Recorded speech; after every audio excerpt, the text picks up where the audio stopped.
Um, okay. Guy gets trapped SAO style, but unlike in those shows like a Sword Art Online, Log Horizon, stuff like that, you basically have people who jumped into this game and they were debuggers. They were the QA team. They had to find bugs, report them back. Something happened, they couldn't log out. RMC, Haga, is the one guy who kept following the rules in hopes that maybe with these bug reports he gets released. Are they doing this on purpose? Is he trapped? Who knows? And all of this, like, quality assurance in another world. You don't have to read a synopsis or watch a trailer to know that, okay, this is clearly going to be a video game-like world, whether an actual video game or something, and you're finding reporting bugs in another world. It's in the title. You can figure that out. I have to give major props to the ending, because that shook me completely. Buddy, here's the thing. People are gonna meme, I can already tell, that these are apparently dragons. They look like a mixture of the Konosuba frogs with Attack on Titan faces, and they are hilarious, but everyone can collectively agree, if we saw that in real life, that alien-like fleshlight mouth would scare everyone shitless. So, he stun locks this thing for all night in order to kill it. And at the end of it, you're thinking, okay, you know, this girl, she's like, hey, I want to tag along with you. You're one of these legendary people. And I'm thinking, okay, yeah, this is, you know, this whole episode, I'm thinking this is a fun idea. It's something different. But I'm not at the point of being like, damn, you know, this has potential to be anime of the season, or really had the potential to knock our socks off. And then everyone catches on fire and I take it all back. The whole thing is that he reports every bug he finds in hopes to get released. And very clearly, this fixed event, which is this village being destroyed, no matter what he does, it always will get destroyed. And the idea that they're all bursting into flames and he's so upset that no matter what he does, nothing's gonna change. And then somehow she pops up at the end there and he's just confused. And I'm like, you had me in the first half, you sold me in the second half. Full live reactions over on Patreon if you want to see my full and good thought to any of these episodes. It's going to be over there exclusively. So, one of the more interesting titles, Quality Assurance in Another World. We can meme it all we want that these titles give away everything, but they do give you an idea of what to expect. This immediately sounded interesting and different. And very quickly, he was the type of character I'm like, why is he debugging? The whole time, up until the very end, I'm thinking to myself, why is he debugging in another world? Clearly, he has to be trapped. Or this is just the most high-tech video game that you have to go inside the game, find all the bugs, then log out in order to fix it. But I'm waiting for the shoe to drop the whole episode. And when they finally confirm that, hey, here's a group of people went in, they were playing, they had their god modes on, but then something happened and they couldn't log out. It seems like only he was the one who continued to do bug reports. The others kind of dicked off and probably just... I mean, I don't blame them, to be honest. I mean, if you get trapped, I mean, are you going to keep doing your bug reports, or are you going to go be a hero in a fantasy world? I mean, pick one, right?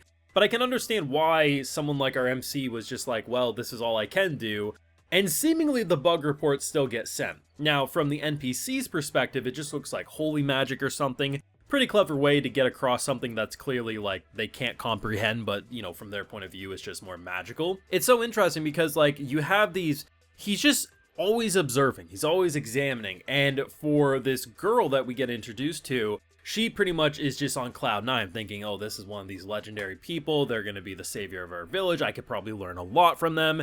And it's an interesting moment when, and I'm sure so many people would say, oh, this is such a lame way to fight.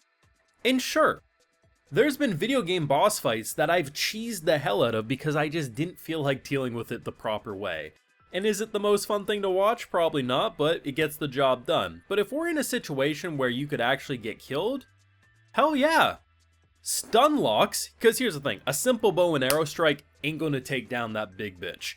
But you throw a big bomb down, stun lock him, shoot, stun lock him, shoot, it actually does get the job done. It's just one of those situations where the boss has 1,000 health and an arrow does 3 to 5 damage per shot. Also really like the idea that as he's, you know, it goes from sunset to the middle of the night, and he has to go farther to grab the barrels at that point because he's obviously grabbing the ones that are closest to him, and he's just exhausted, he doesn't have time, and then the village collectively comes in, and they defeat it, and you think, okay, this is fun. We're gonna have a situation like this is my mindset in this moment. She's gonna tag along. He might shut her down here, and you know she has this kind of sweet face. And then I'm expecting the meme reaction of, "What do you mean I can't come?"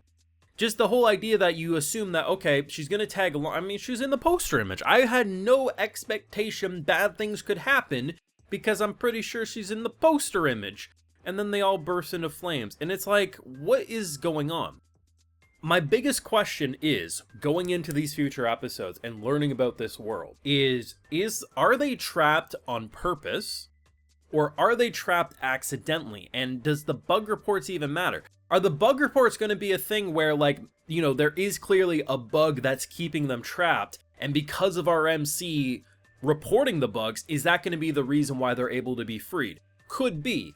Or they could just be scumbags. Here's the thing.